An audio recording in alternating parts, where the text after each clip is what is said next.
बस केवल कृपा से निकल सकता है। भगवत कृपा हो, शांत रहो, चुप रहो, जो मिले जैसा खा लो, अंदर ही अंदर भजन करो, किसी को पता ही नहीं चले।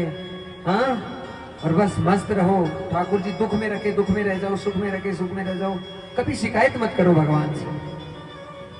नारद जी आए, वैभव देखा सारा, और नारद जी का स्वागत किया जलंधर ने, क्योंकि नारद जी तो सबके हैं, राक्षसों के देवताओं के सबके हैं, महाराज तो सबके हैं। बोलो राधे राधे। हाँ, महाराज तो कोई आ जाओ, कोई के सबका महाराज है, सबके लिए तैयार बैठा है।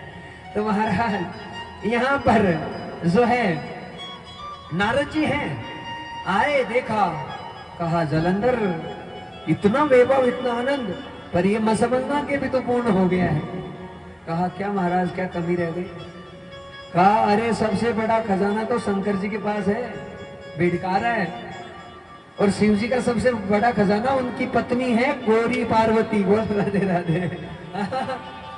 जब तक वो पार्वती तुम्हारी मतलब तुम्हारे अंडर में ना हो, तब तक तुम्हारा कोई ऐश्वर्य वैभव नहीं माना जाएगा। अरे वो इतनी सुशील, इतनी सुंदर और साक्षात महालक्ष्मी स्वरूप है, वो जब तक तुम्हें ना मिले तब तक तेरा कल्याण नहीं होगा। अब तो महाराज आग लगा दी नारद जी ने, और राक्षस था। पतन होने का सीधा सीधा कारण होता है, ध्यान से सुन लो।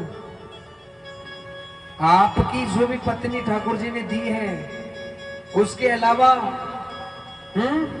यदि कोई और जगह आपका संबंध हो गया, उल्टा सीधा कोई काम आपने कर लिया, तत्काल आप नष्ट हो गए महाराज। व्याभिचार नहीं होना जीवन में कभी भी। बहुत सावधानी रखने की आवश्यकता है, पुरुष को भी रखने की आवश्यकता है, स्त्रियों को भी रखने की आवश्यकता है। तो महाराज ये माया बहुत प्रबल है, जबरदस्ती डाल देती है किसी चीज में। हाँ, जलंधर को भड़का दिया। जलंधर ने 2 दूतों को भेजा माता पार्वती के महल में, कहा उनको बंदी बनाकर लेकर आ जाओ। अब पार्वती तो महाराज उनका तप का क्या पार है, जैसे वो गण आए अभद्रता करने लगे, उसी समय शिव जी भी बैठे थे एक कोने में।